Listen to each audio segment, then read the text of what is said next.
Hi there, my name is FixFox and welcome back to Heroes of Might and Magic 2. Somebody told me that y'all really enjoy tier ranking videos. Okay, we can do that. If you are so inclined to enjoy yourself a tier ranking video, I am positive that we can have a lot of fun here today. So this is going to be the tier ranking for the special abilities that you have for units in Heroes of Might and Magic 2.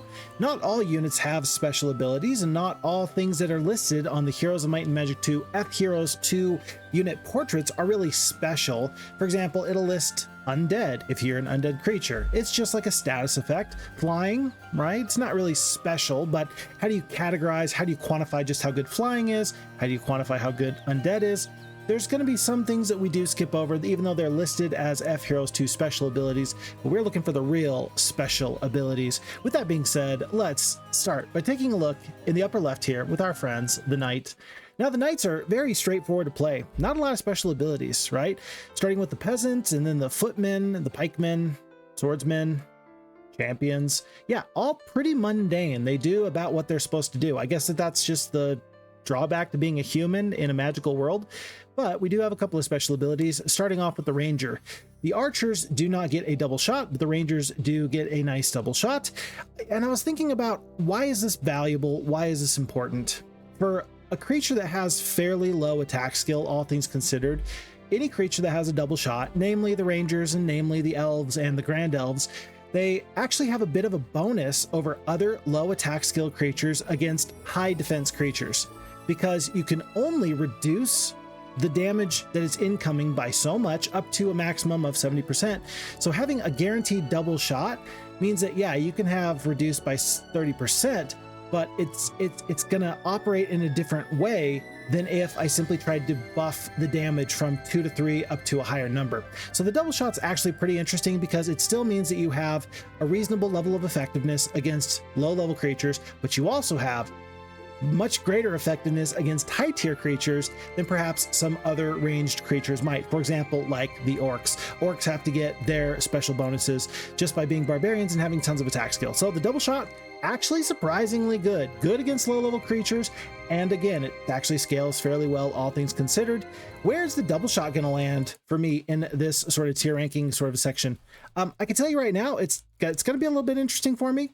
Rangers, they're going to be at least A tier based off of the discussion that I just had with you. We're going to come back and re-rank all this later. And worth noting for this tier ranking video, the way that I'm weighting, the way that I'm trying to figure out exactly how valuable or how good one of these special abilities is, I am going to be taking into account the unit that it is attached to. So it is not going to be necessarily a requirement that the Rangers with their double shot attack are going to be in the same tier as the Elves. They might be in entirely different tiers. They could be. They probably won't be, but they could be. It'll just depend, right? So the unit that the special ability is attached to is going to matter. And then on top of that, we are going to consider where that special ability fits into the faction. If it is really great for the faction to have this sort of unique twist or wrinkle, that will be important to know. And yes, that will even matter for thematic things. Even if it's not actually tactically important, if it's thematically cool, you get bonus points for that, because that's just how we do things around here. Okay, back to the tier ranking. Next up, we got the Paladins. Double strike ability, similar to the Rangers. Like, you got the double strike ability. That means you're going to double up your damage, and that means you're going to have a quality base level effectiveness even against high defensive creatures. And that works pretty darn well for them. For your 6 tier unit, that is all that you need. You really do want a high quality, high damage dealing unit. They actually do a fantastic job of that. Paladins are going to be really high up there. And the double strike is going to move on over with you to the Crusader when you upgrade them as well. But then you also add 2 new bonuses. Number 1, it's going to be double damage to the undead, and it's going to be immune to curse. Those 2 things make them an absolute thematic maestro against dealing with the undead. Crusaders are so cool in every which way, and I love that their abilities make them unique. There's no unit that really does what the Crusader does in the game quite like the Crusader. And for that has to go up pretty high for you. Even if you don't put a lot of high quality value on some of the other stuff they do, trust me, it's got to go up there pretty high. So for now, we're going to tentatively rank this somewhere over here in the B tier because of a double strike. Double strike, good, high quality, less valuable than a ranged double strike. If there was damage drop off in Heroes of Might and Magic 2 based off of range, then I think that the double strike for ranged creatures would actually come down a little bit. And unfortunately, because you have to get into melee range and you have to potentially take a hit and deal a hit, and the unit's not as good as you would like, I think that it's B tier for the double strike here. And then I do believe that it is above the Rangers for sure. Do I put it into S tier? I'm going to put this into S tier. I'm putting this into S tier, folks. It's so thematically cool, and the faction really needs some nuance and some special abilities. Again, nobody does what the Crusaders do, and that's just so freaking cool. All right, on to the next faction, folks. That's the Knights for you.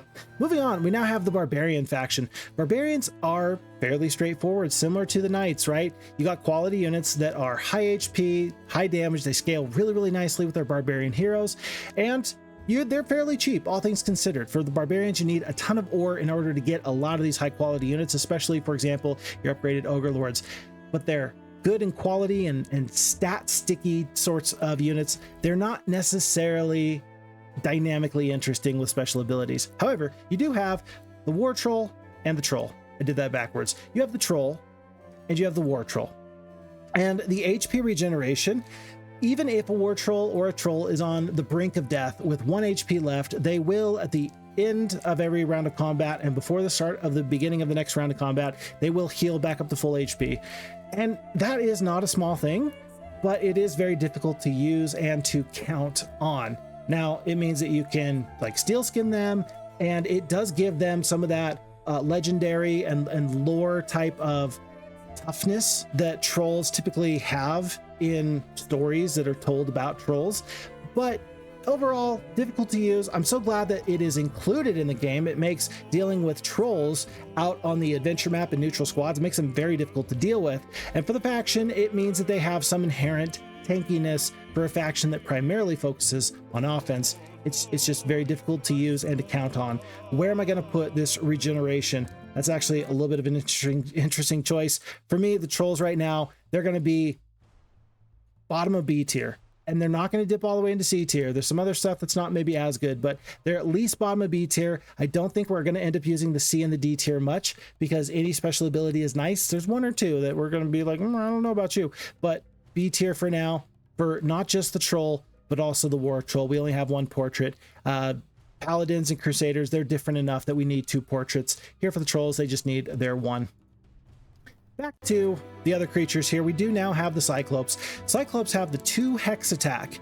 Now, there's lots of creatures that have a 2 hex attack, and I would say that the 2 hex attack is much more valuable than a double strike. A double strike, if you were trying to defeat some enemies, you could actually wipe out a full stack and then not get your second strike off. You might just kind of fizzle out with the advantage there. But a 2 hex attack, though it might be much more difficult to use, it has some high value because you can finagle your forces and make sure that they strike 2 creatures at once. Cyclopes are interesting as compared to other 2 hex attack creatures though, because they have a 20% chance to paralyze. So when you think about other 2 hex attack creatures, you got the Phoenixes, you got the Dragons, right? Those double hex attacking creatures can do tons of damage, and so too can the Cyclops, quite a bit less than those creatures, but the ability to potentially paralyze and completely knock out some enemies and maybe force an enemy to use a cure or a dispel instead of some other crazy damaging or disabling spell is not a small thing. And in fact, single stacking your Cyclopes to try and get the most benefit out of that 20% chance is absolutely fantastic. It's wonderful. This is a very, very high quality like special ability. Oh, I love this so very, very much. And we're going to end up talking a little bit more about 20% chance to paralyze a little bit later for another unit that we will find later, folks. This is at least above the Rangers, and this is probably bottom of S tier. Right now, I'm going to put this into S tier because I do think it's that cool, and I do think it's that useful, and it has that much utility. It is difficult to use. For now, it's going to be bottom of S tier, but we will see if it stays in S tier or if we do dip down into the A tier as things go along. Back to the action, folks. We are done with the Barbarians, and now we are on to the Sorceresses. Sorceresses are perhaps the most magical and most ability-driven faction in the entire game. I say they might be, they simply are, right? In fact, if I'm to build a well here, you can look at all of your forces, and you can just tell special ability, special ability, special, not so special, special, special, right? You have one unit that doesn't have a special ability, and that is very, very interesting. Starting off with the sprite, I am going to include this no enemy retaliation because there's enough creatures in Heroes of Might and Magic 2 out of the 50 or so that there are in the game. There are enough that have no enemy retaliation, and it is rather unit and skill defining.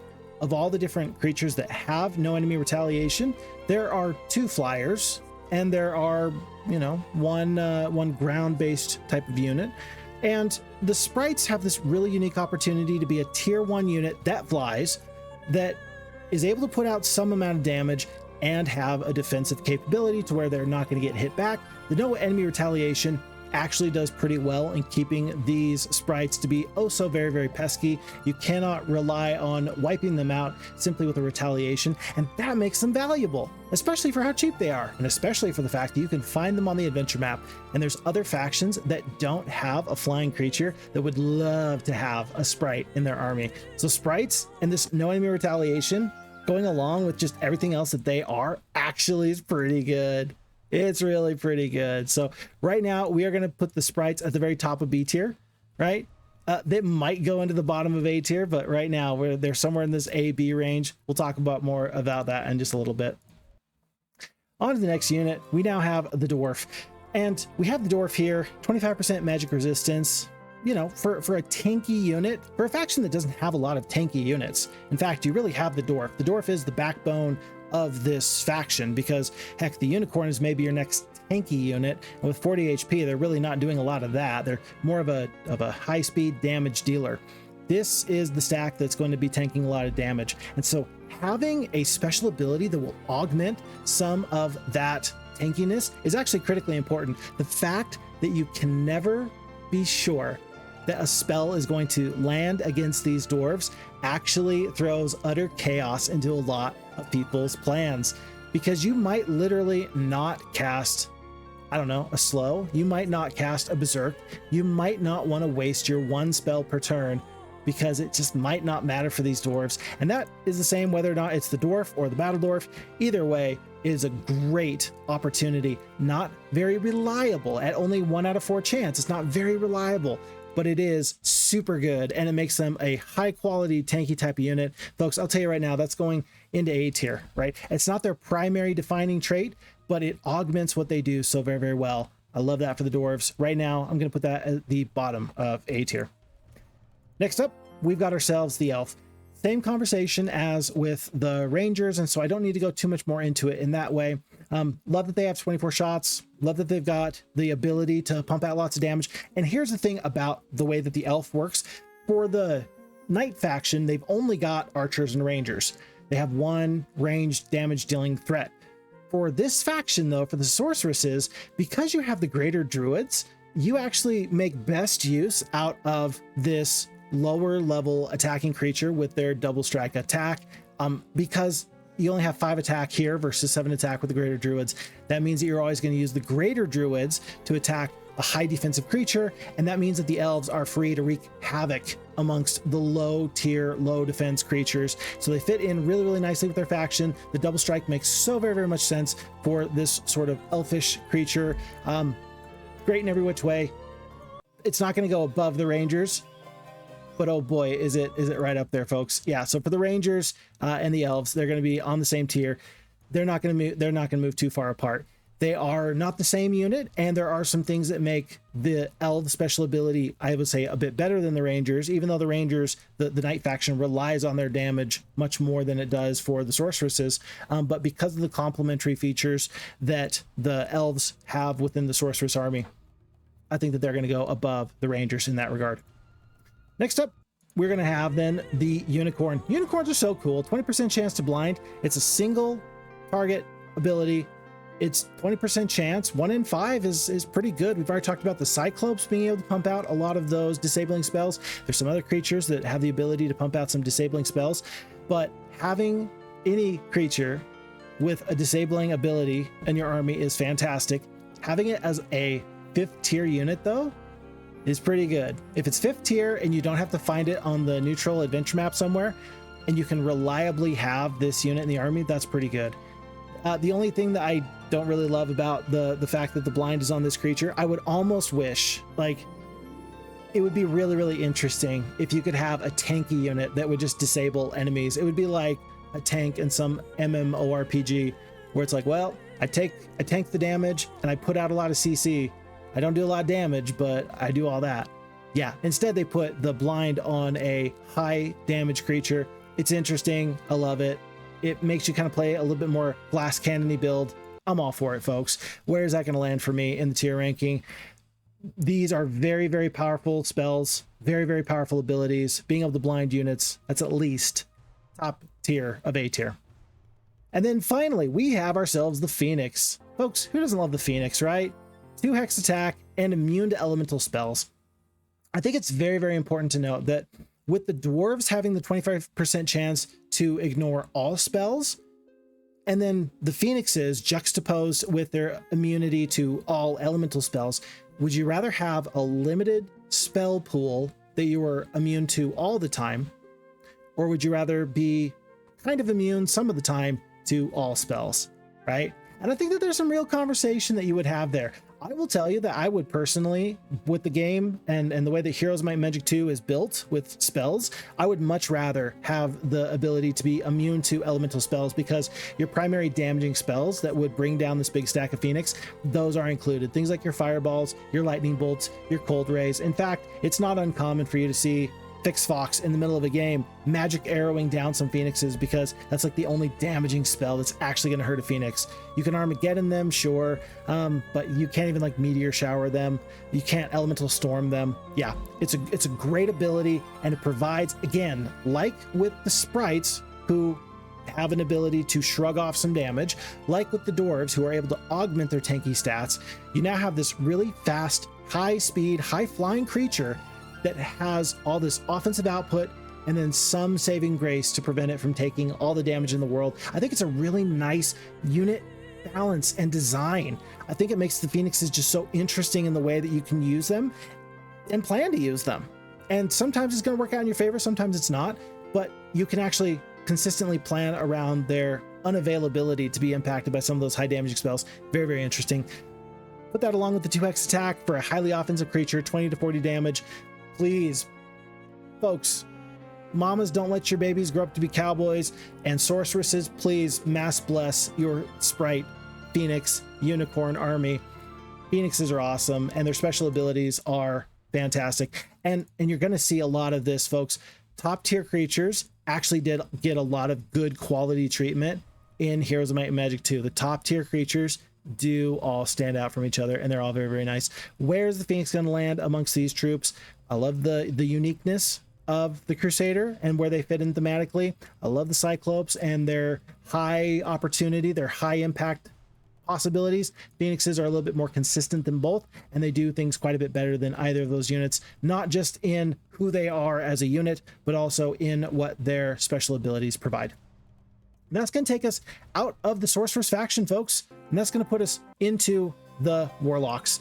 Now, the Warlocks only have 3 units that have special abilities. And by the way, isn't it kind of interesting that there's only 2 units that have upgrades, with the Minotaurs and then the Dragons?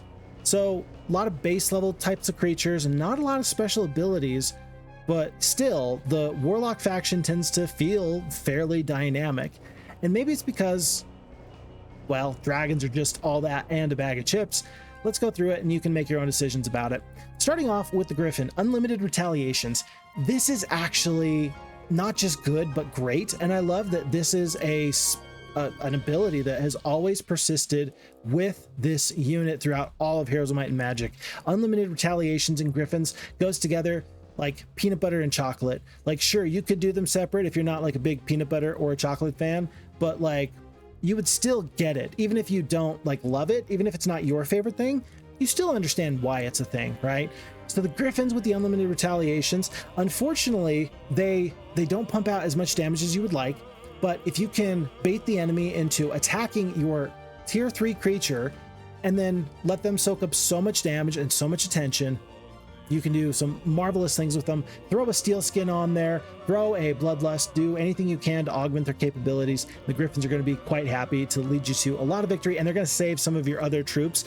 Typically, my Griffin stacks are decimated by the time I get up to dragons, and so a lot of times they don't make it into my army just because I don't have a big stack of them, because they did such a good job in taking hits and dishing out damage with unlimited retaliations. So where's that going to put these fine winged feathered friends for me? It's great. If it was attached to an even better unit, it would be even higher. It's going to be somewhere in the B tier, only because it's great.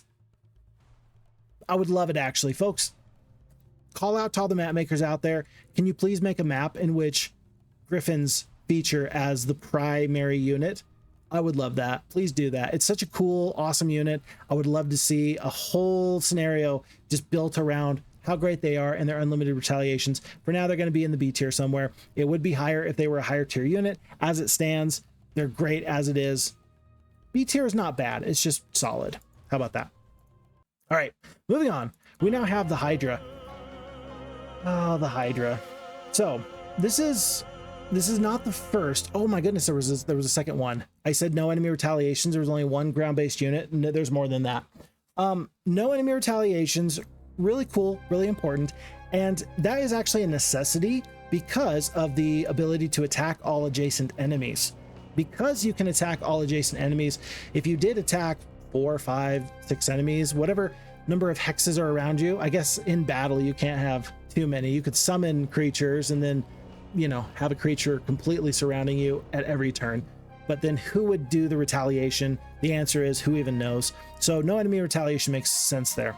Attacks all adjacent enemies. The amount of times, folks, the amount of times that I've been in a game and I have whittled the enemy down, I've killed their dragons, and I've killed their centaurs and their gargoyles and their griffins and all those other units, and I still have 30 to 60 hydras to deal with, and I lose the match just because of this tanky unit that I can't surround and kill, is massive. They provide a unique tactical opportunity. They are great for defending in a siege.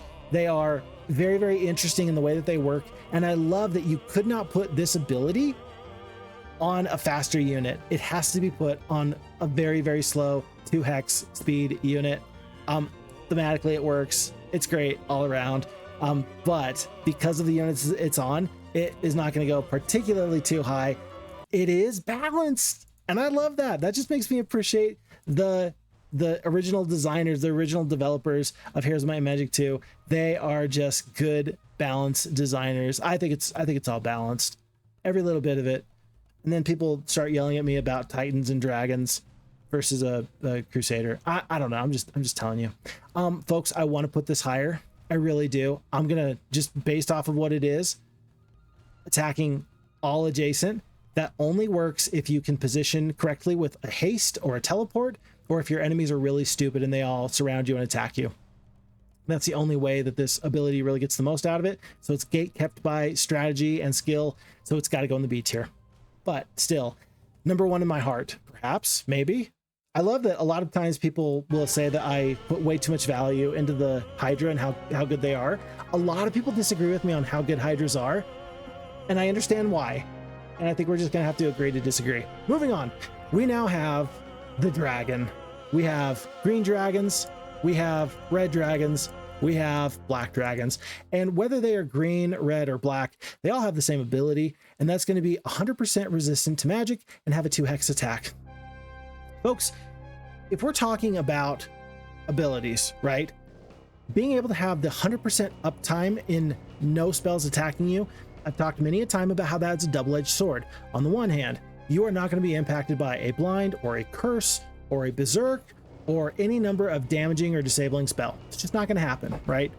Dragons, you have to deal with them on their terms.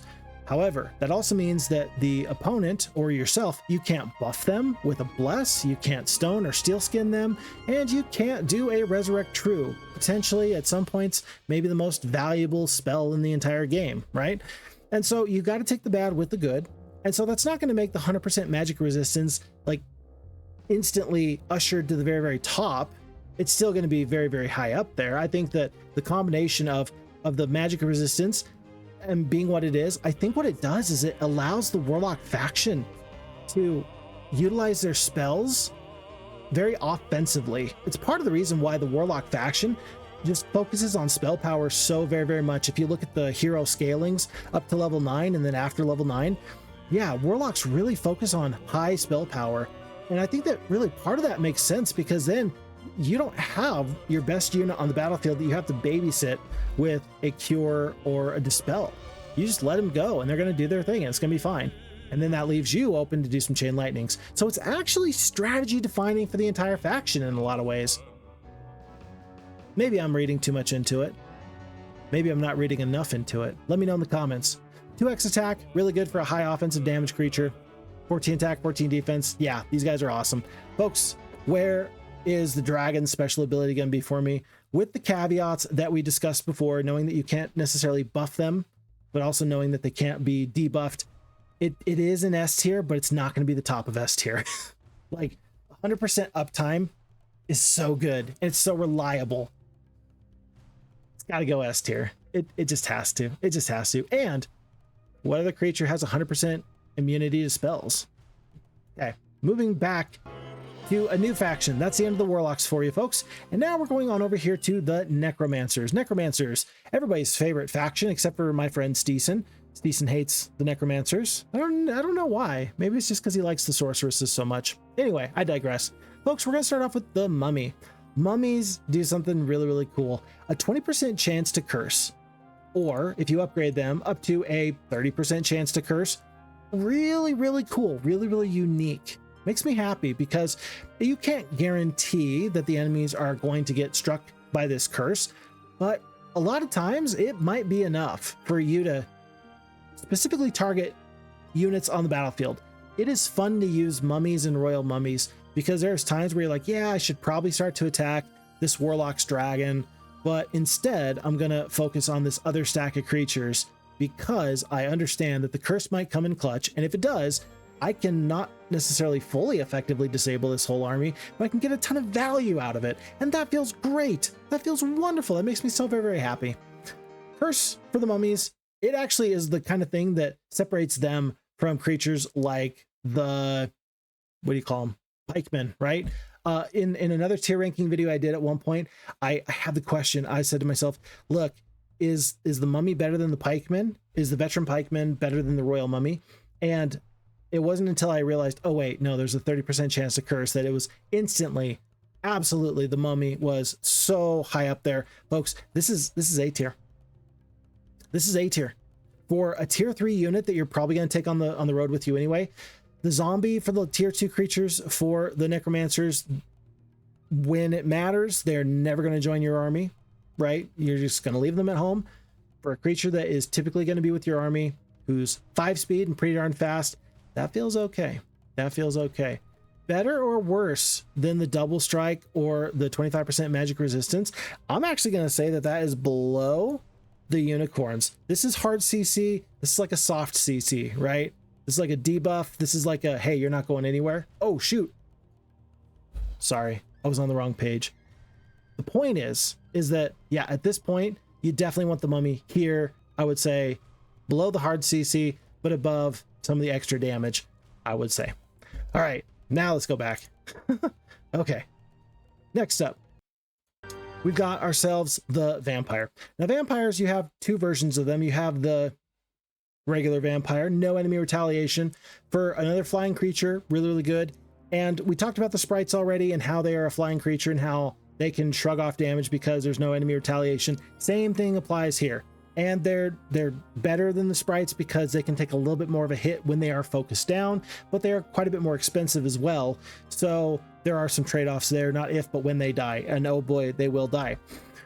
But when you do the no enemy retaliation along with the HP drain, all of a sudden, vampires to vampire lords becomes an absolute riot.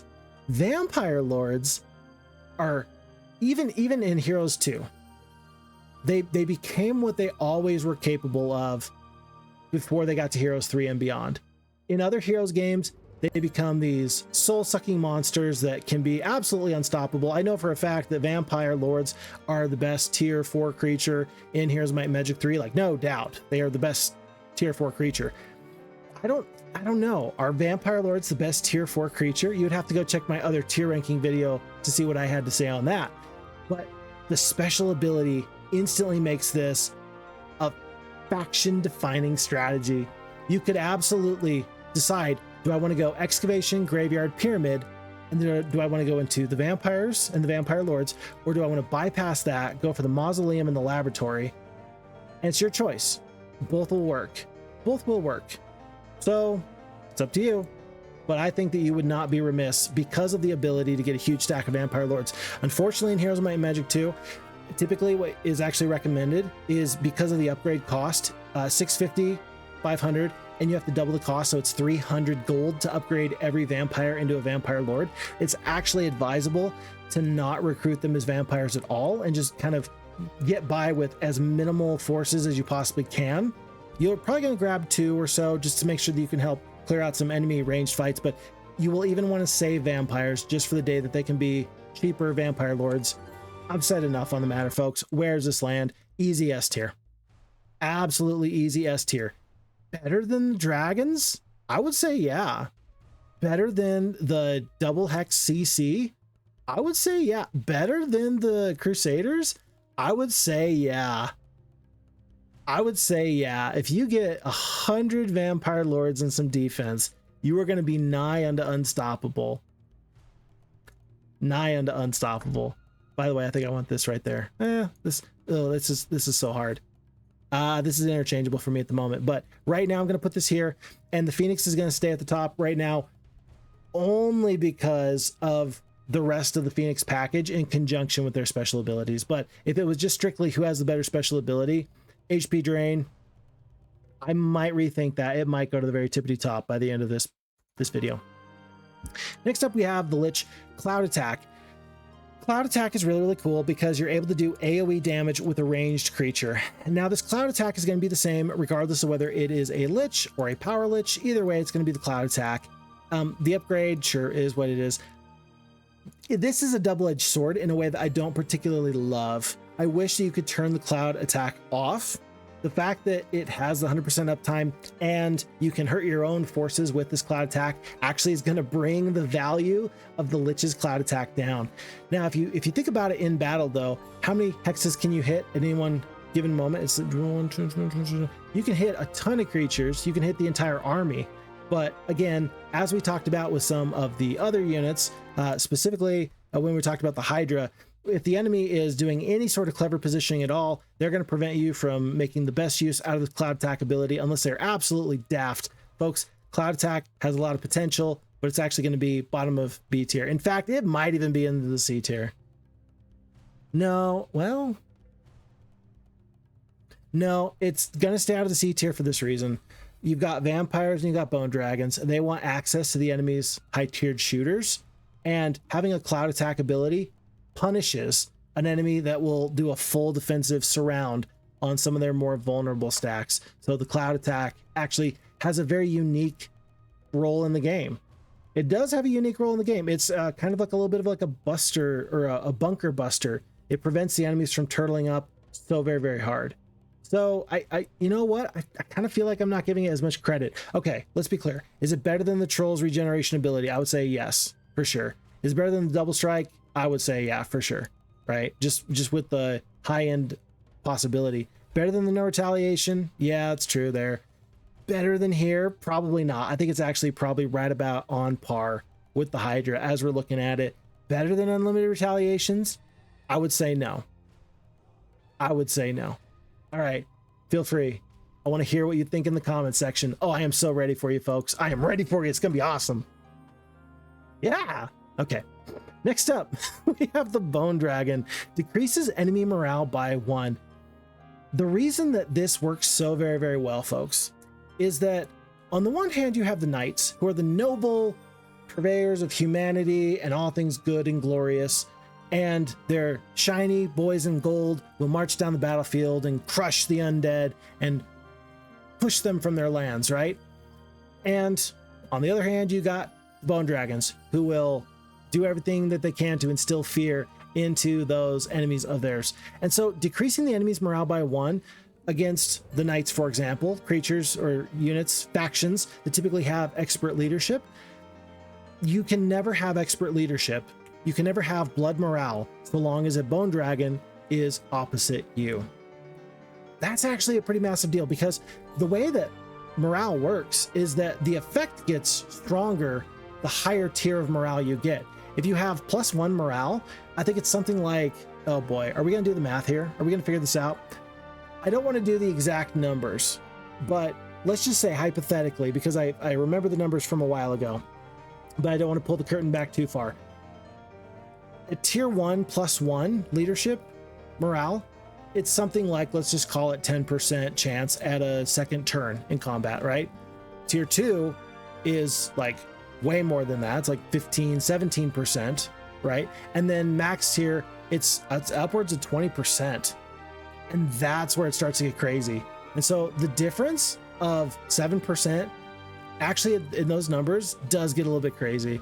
The Bone Dragon, ability to decrease the enemy's morale, nothing else in the game does it like that. There's no artifacts that will decrease your enemy's morale like that. It's a really cool thing to have. It's just a nice way for the undead to deal with the enemies across the board. I do want to point out really quickly that, by the way, all of the undead creatures, they do have the undead ability, right? They are undead. Why does that status effect matter? Partially for the Bone Dragon, it matters because you are not going to be shut down by a heavily disabling spell.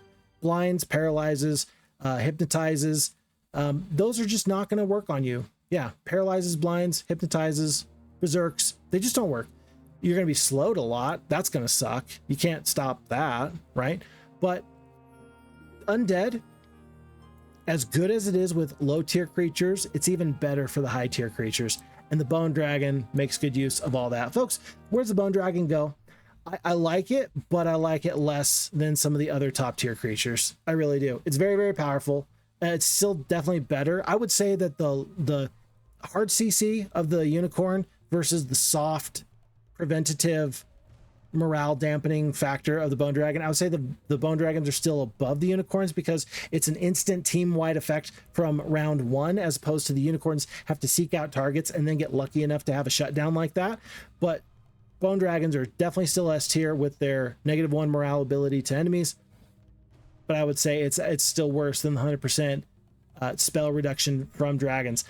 But then undead, you're still immune to a lot of different spells. It's kind of interesting. I'm just saying, there's a lot of debate out there, folks. You can have a lot of debate with everything I'm talking about. Next up, we have Basenjay. Hey, bada bing, Basenjay. I know I'm saying that wrong. I just haven't figured out how to say it correctly. Starting off, we have the Iron Golem. Iron Golems and likewise Steel Golems have the same special ability, and that's going to be a 50% damage reduction from all elemental spells and a 50% damage reduction from Armageddon. Let's remind ourselves that we have ourselves the dwarfs who have the 25% chance to ignore all spells. Would you rather have a 50% chance, or rather, would you rather have 50% flat reduction, or would you rather have a 25% chance to maybe ignore damage completely? I would personally say that you would rather have just the flat reduction. If it's me, I would rather have the flat reduction for a tanky unit, because luck sometimes doesn't feel lucky. And if you want to get lucky, great, but you can't rely on it. You can't count on it. I would say typically I would prefer to have the more consistent type of ability. It still does everything that the dwarves magical resistance does. It's for a tanky unit, this time for a tier 3 unit instead of a tier 2 unit. I think it fits really, really well. I like it. And I don't know how often you're going to go into battle with the idea of Armageddoning yourself just because you have steel golems, but it does open up some interesting strategies. Does it go above the damage dealers here? Not necessarily. I don't think that the wizards are pretty much ever going to build around the steel golems. I'd never see anybody build around steel golems, but they are better than people give them credit for, typically. I think that they're actually a very, very overlooked unit in general, and you don't realize how good they are until they're the only unit you have left, and then you're like, oh crap, I thought I was totally losing this fight, and actually I'm gonna survive a little bit. Anyway, I digress. Back to the action, folks. We next have the Mage. Wait a second, you just have no melee penalty. That's not very cool. Well, when you upgrade them, the Mage turns into the Archmage, and then they have a 20% chance to dispel beneficial spells. Okay, I gotta pull something up real quick. All right, I'm doing this. 1 second, pause. All right, this is one of my favorite YouTube shorts of all time, and this came from the final scenario in the Price of Loyalty expansion campaign. Yes, this is FixFox forgot his dignity for a moment, and it's really good. If I attack here, maybe I will get the 20% chance to dispel beneficial spells, and they will have 2 spells drop off. That would be incredible luck. Incredible luck.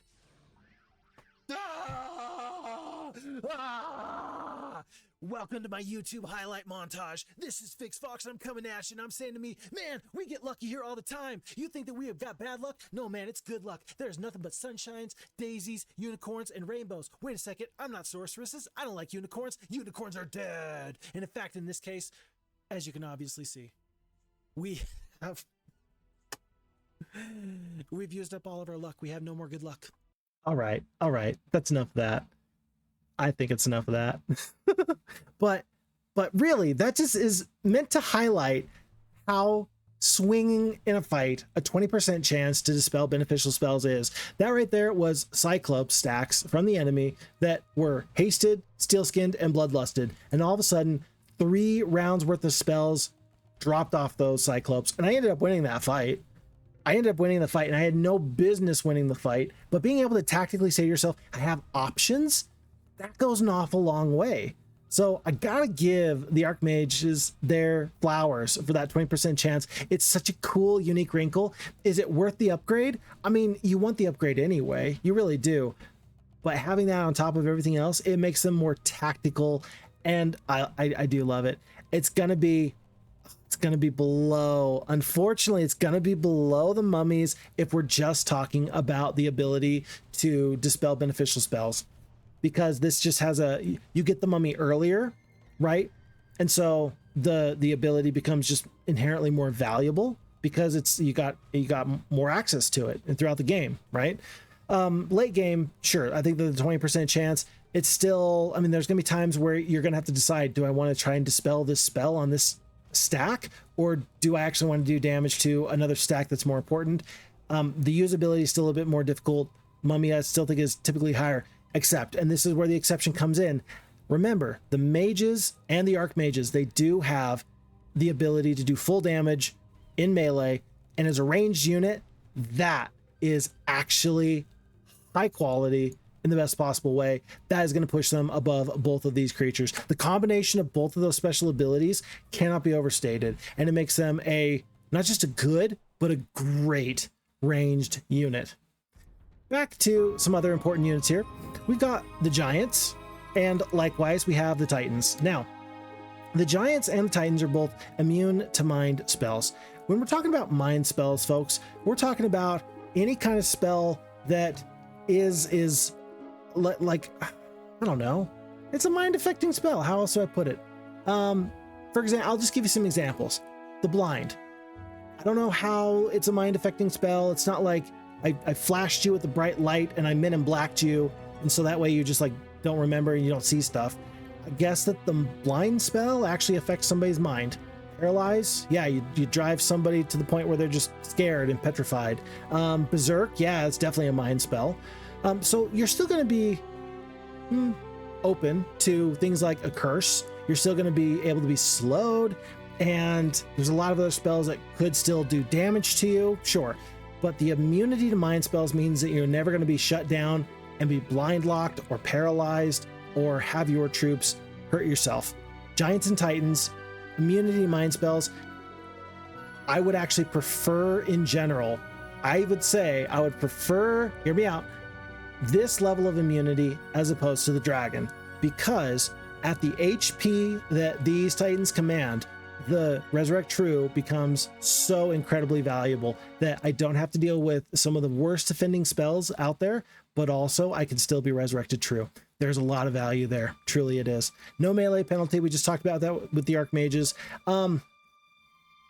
Folks, I'll tell you right now, I'm completely biased for the Wizard faction. I love the Wizard faction. And so right now Titans are going to go above dragons.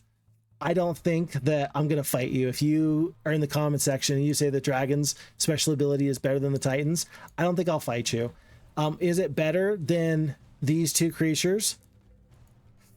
I really value hard CC. I really like the thematics, and I really like that this is just the undead killer, and that deals with what, less than 20%, but approaching 20% of all the units in the game that you do double damage to, including some of the worst offenders of these special abilities. Is it better or worse? I think in conjunction, the mind affecting spells with the ability to do ranged damage and then also not have a melee penalty, I think that that's actually going to put the Titans for me comfortably above the dragons, and I think that is actually going to also put me above these two creatures. Not above these two creatures, but definitely above the Crusader and the Cyclops. All right, folks. Well, that's it, right? Psych. You thought. One sec. You thought.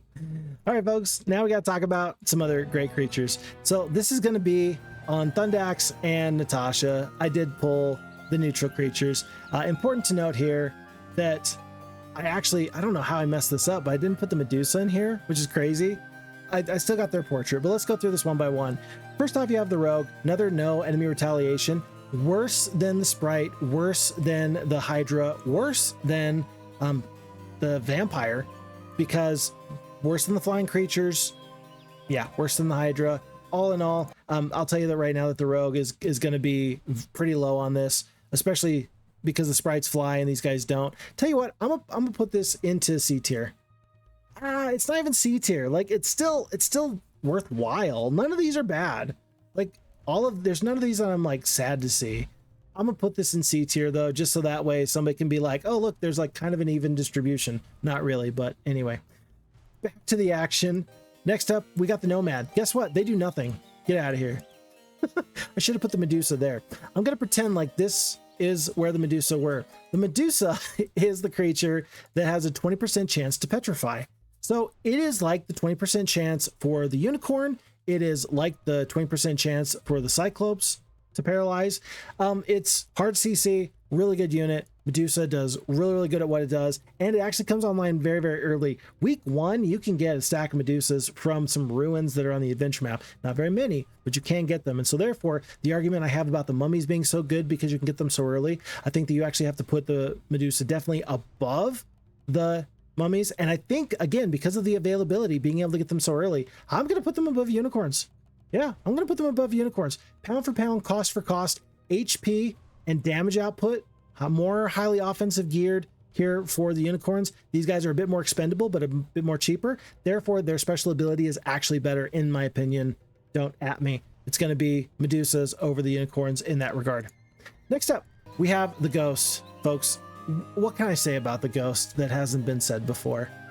What can be said about the Ghost that I haven't said before? The Ghost has the unique ability that it is a soul eater. Now, they are undead, and so that comes with all of the benefits of being an undead. You can't be blinded or blinded or berserked. Yeah, hypnotized. Yeah, there's some good stuff with that, right? But that is glossing over the fact that Soul Eater is ridiculous. Every time the Ghost kills a unit, it will incorporate one additional soul into its own stacks. That means that if you kill 100 peasants, all of a sudden you have 100 ghosts, and ghosts with 20 HP doing 4 to 6 damage at 8 attack and 7 defense base skills as a flying creature that is 5 speed is absolutely bananas. And it is the most broken unit in the game because it has the most broken ability in the game. That is absolutely, as you can probably guess, folks, this is tippity top of S tier. No one is challenging that. I dare you to challenge that. I double dog dare you to challenge that. Next up, we've got the Genie. 10% chance to have the enemy stacks. Recently, I did a fun little YouTube short from our playthrough of Ravenhold, and we saw this 10% chance in action. I'm learning fun, cool things about it. I didn't know that it was, if there was a stack of 1 creatures, that it's, you kill the whole stack because you round up. 50% of the unit stack is destroyed, demolished, but you round up. More importantly, the Genie's ability to have enemy stacks This works against creatures you might not think it would work against. For example, dragons. You're 100% immune to magic, but you're not immune to this special ability. How do we feel about that? Is that interesting? I would say that's pretty interesting. So you can have literally single stacks of genies, and you can firebomb the enemy with a throwaway random hero, and you can obliterate their stacks. With 6-speed creatures at 50 HP, they can do a little bit of damage, they can be kind of tanky, they can carry some early game fights for you, but in the late game, they can be an absolute terror. Folks, where are the genies going to go for me? They are absolutely into the S tier, even though it's only a 10% chance. Even though it's only a 10% chance, I'm going to put them above Titans, but below the Vampire Lords. And if it was more consistent, I think it would potentially be above Phoenixes and Vampire Lords, but it's not. It's not more consistent, and so it has to just stay right about here.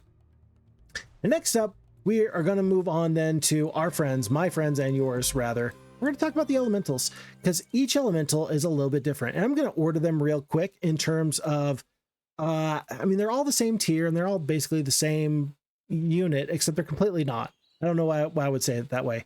Typically, I would order them in strength from air elementals into water elementals, fire elementals, and then earth elementals. And that's from your fastest creature, who also has the least amount of hit points and the least consistent damage, to the most average, well-rounded elemental of them all with the water elemental. You got the more offensively geared unit in the fire elementals, and then you have the tankiest unit in the earth elementals. So starting off the air elementals, no morale, immune, no morale. None of the air elementals, fire elementals, earth elementals, nobody has any morale. That's actually not too bad. Makes them really, really nice to slot in with some undead forces. So really good there. But the air elemental is specifically immune to meteor shower. It's a tier 4 spell. It's nice to have, but it's more thematic than anything. It might come up, but I don't think you're ever going to get the air elemental specifically because you want to counteract an enemy's meteor shower. But here's the problem. They take 200%. They take bonus damage to lightning and elemental storm damage. Do you know how common the tier 2 lightning bolt ability is? It is ridiculously common. Even if you never see an elemental storm, yeah, taking double damage from one of the most common spells in the game, I'm sorry. Amongst the elementals, you're just about the worst. So, yeah, it's a special ability. I'm gonna say it's D tier. Hey, we did it. We actually have something in the D tier. Good job, FixFox. I'm so proud of you. Yeah, the fact that you are more likely to die due to a very, very common spell actually puts you into D tier. Okay, back up. We're going to go into now the water elemental. Again, no morale, immune to all cold spells. So Frost Ring. No, it's Cold Ring. In Heroes Might and Magic 2, it's Cold Ring. Heroes 3, it's Frost Ring. So Cold Ring and Ice Bolt. Double damage from fire spells. That's actually not nearly so bad. That's not nearly so bad as the 200% bonus damage from lightning, like Chain Lightning and Lightning Bolt. And that's because like fireballs and fire blasts just don't get used nearly as much. They are in the game, but they are tier 3 and tier 4 spells. So yeah, typically at that point, you got other spells that you're more likely to cast anyway.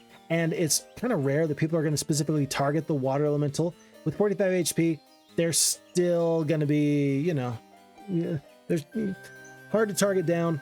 Anyway, I would say that their mix of special abilities, it's not too bad. It's not like going to knock your socks off, but it's not too bad. Again, the no morale penalty makes them fit in really, really well with the undead. I'm going to put that in the bottom of B tier. I don't feel particularly strong about it one way or the other. It's got some nice advantages and it's got some trade-offs. Most of these don't have trade-offs. This one does, so it doesn't want to go too much higher. Next up, we then have the other elemental, the fire elemental. Immune to fire spells.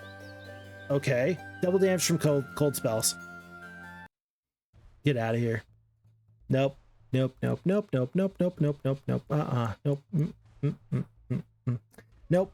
We just mentioned that the water elementals, not so bad because fire spells are not that common, right? Oh, I'm immune to fire spells now, but I take more damage from a level 2 cold ray, which is fairly common. Yeah, it's actually worse, and by at least a full degree, I would say. But it is kind of interesting that it's more of like a unique counter because again, this is more like the offensive unit, and if you're trying to slow down the offensive fire elemental, it's nice that you can actually thematically make it make sense with fire, but also you have a pretty common way of being able to get some extra traction as you're trying to shut them down. So I do actually really like that. And then, golly, I don't know why I keep exiting out of this. I know where I'm going. Earth Elementals, last one. No morale, immune to lightning spells and elemental storm, but you take 200% damage from meteor shower. Being completely immune to lightning, bolt, and chain lightning, and elemental storm, that's actually not too bad. As far as abilities go, that's going to actually go up pretty high. That's going to go above the double strike, I would say. Like, that's kind of in this range of like magic immunities, except I don't want to put it up like so much higher. I'm actually going to put it below still the cloud attack ability, because the possibilities out there, there's many of them. And then I do recognize that there are some limitations and there are some vulnerabilities, even though it gives you some real sweeping opportunities to prevent damage to you. As a high quality tanky unit, it fits, it feels great. I'm still happy to have it. B tier is still happy to have it, but it doesn't get to rise as high as some of these other more generalized magic stopping fools. And you know what, I'm gonna put the nomads in D tier, because you should have had the Sandwalker ability from Heroes 3 and made it easier for me to walk through the desert, but you don't, and that's on you. How dare you? How dare you get my hopes up? I swear as a kid I thought that that was a real thing for Heroes 2, and it wasn't, and I just thought, oh, I finally have nomads, why am I not going faster? Folks, at this point we've now gone through all the units that you have in Heroes Might and Magic 2. I hope that this was fun for all the units that have a special ability. It was good. It was fun. Now, here's the most important part of this entire video. This is where I say, please do me a huge favor and let's have a conversation. If I'm right, if I'm wrong, if you think, FixFox, you're close, but I would make these tweaks. And if you say, FixFox, you are so out of bounds, I am totally here for this conversation, because I'm kind of just putting this video together a little bit on the fly here. And so that, number one, opens me up to more criticism, because I might not have thought something through so clearly. So if you make a good argument, you can absolutely change my thoughts and change my opinions. And there's a ton of awesome, great Heroes of Might and Magic fans out there. We're going to have some great input. I'm looking forward to this in the comments, folks. I'm very excited to get to see you there. So until that time, do me a huge favor. Look after you, look after your friends, look after your family. Take very good care of yourselves, because if you don't, who will? My name is FixFox. I'll see you in the next one. Oh, you know what? Hold on. One final thing.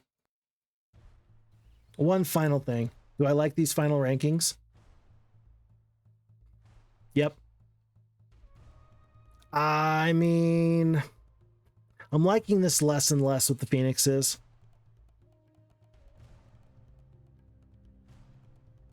No, I like it well enough. I don't think I like it better than HP Drain. That's just so good. So I'm going to make this adjustment here. I'm still going to keep the Phoenixes above the Genie. Special ability for the Titans is still really good, better than the Cyclops and the Crusaders. If it was just in a vacuum and we didn't have stats, or every creature had 100 HP and did the same amount of damage, I would put the Cyclops at the top of those three. Like, between these three, if they have the same amount of HP, Cyclops, Crusaders, and Titans, just based off their special abilities, I would put the Cyclops at the top, because the ability and the possibility of doing the double hex damage and being able to do hard CC is ridiculously good. But given the stats, given that this is, you know, the Cyclops, it's 12 to 24 damage. It's double hex attack though, so you double that damage effectively, potentially. I'm still going to leave it here as such, but I think that there's a lot of argument between these three, and I don't think that'd be too sad about it. Dragon, I would invite you to look past how good the Dragon is as a unit. All right. Let me put myself in your shoes. It's a flying tanky behemoth, right? This is a unit that can take a licking and can absolutely put out a ton of damage, and there's no good way of disabling it. You have to deal with it on its terms.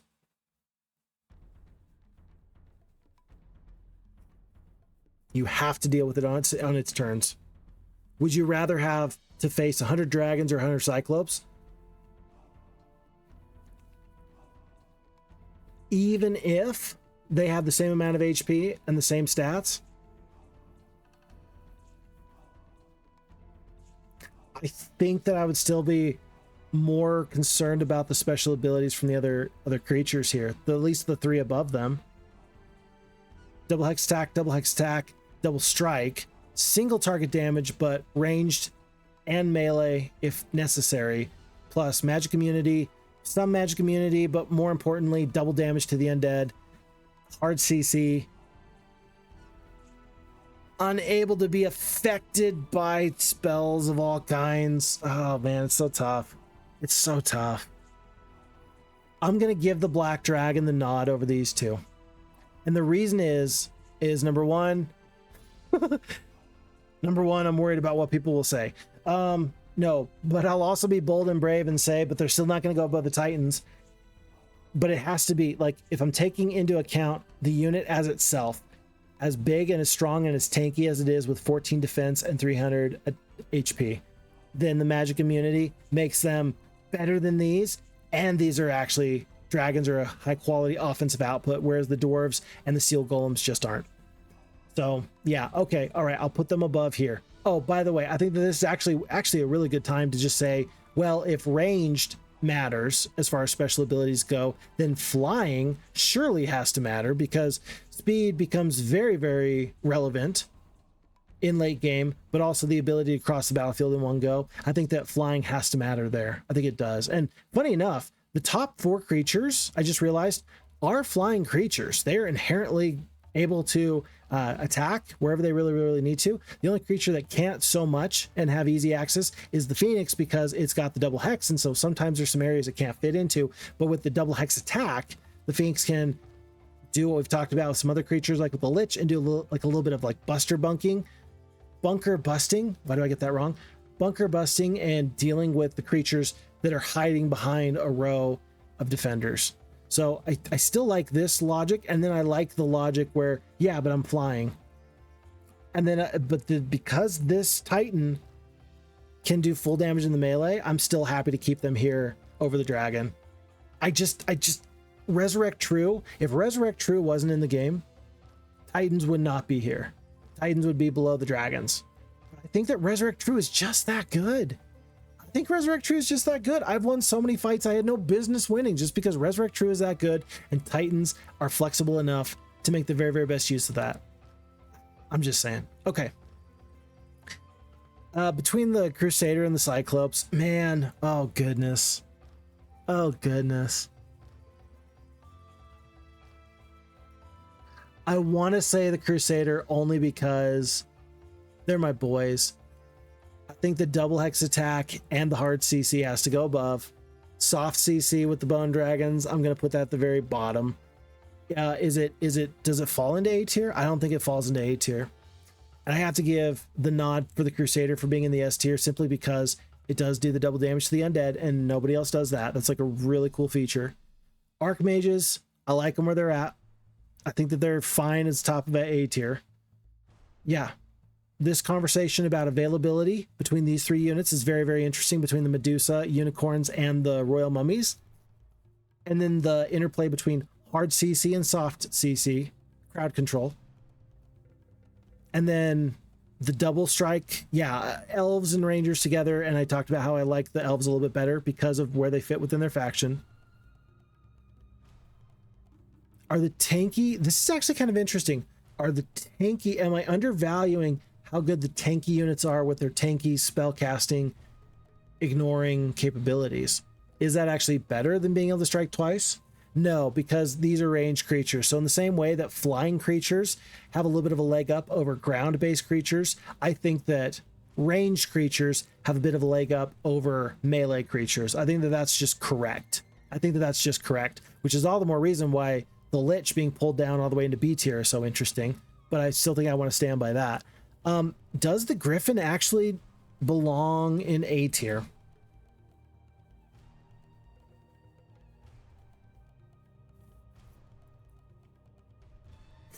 Does the Griffin belong in A tier? You know what?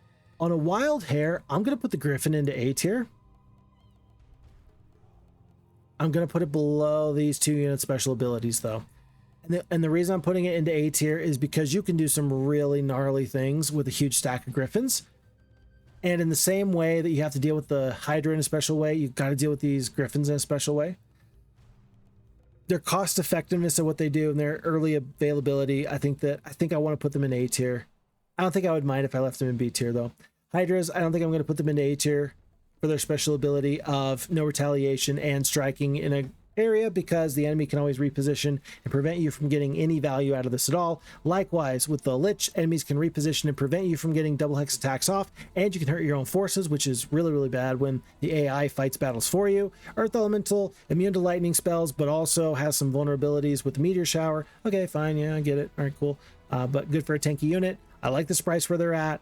I don't know if I like the Paladin being here. It's a double strike. That's all it is, right? I didn't put the Wolf on here, I just realized, and that's all they have. Wolves have a double strike. I should have put the Wolves on here. It's not too late. Hold on, pause. So if we're going to be having the Wolves and the Paladins on here together, the double strike ability, these are two highly offensively geared units. The problem is Wolves are with 20 HP but 2 defense. They've got 6 attack, 2 defense. The Wolves are still not able to really hold their own and then consistently pump out the damage, whereas the Paladins definitely can. So like, I think that this is actually going to be a time where the Wolf is going to be, let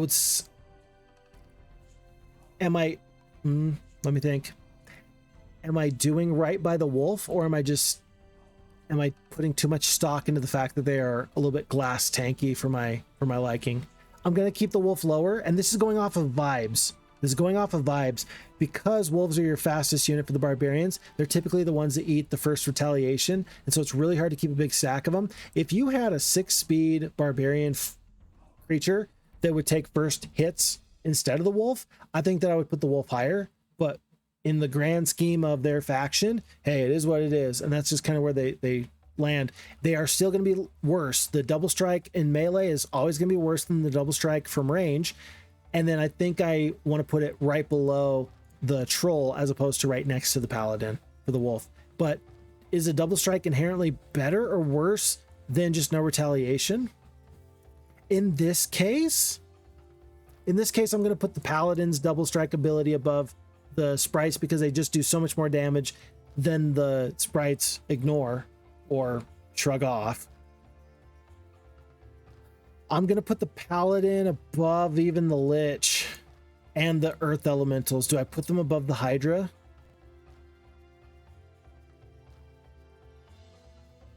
I am, and I'm going to do it for this reason, folks. The Knights are a might-based faction. You're going to get lots of attack and defense. So your creatures are inherently going to be better than they typically would be. The Hydra is from the Warlock faction, and so you're more likely to get spell power and knowledge. And so the Hydra's ability is not going to go as well with their faction, whereas the Paladins do much, much better. You know what? As I'm thinking about this, tell you what I'm going to do. I'm going to do this. I'm going to put the Paladins up into B tier and move the Griffins back down. I did not anticipate that. I'm not going to put them above these abilities. These abilities are not just cool, but unique, and they have like an infinite high ceiling. Literally, you could cast Armageddon and the dwarf could completely just shrug that off. And for that reason, I kind of want to put the dwarf above the steel golem.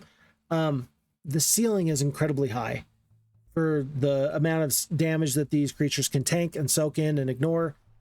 I think I like this ranking, and I am going to keep the steel golem above the dwarves. Yes, you can ignore a full Armageddon blast, but the consistency, would you rather ignore 100% of the spell, or would you rather ignore 50% of it? Okay. All right. And then I do keep the wolf down here just because of the rest of their stats and where they fit into their faction. Water elementals. Yeah. Okay. It's fine. Yeah. A little bit of vulnerability there, but not too bad. Excuse you. Yeah. Fire elemental, GTFO. Yeah. Rogue. I mean, it's like the only good thing you got going for you based off of your rest of your stats. And then taking double damage, 200% bonus damage from lightning bolt is horrible for the air elemental. And then the nomad actually doesn't do anything when it should. All right, folks.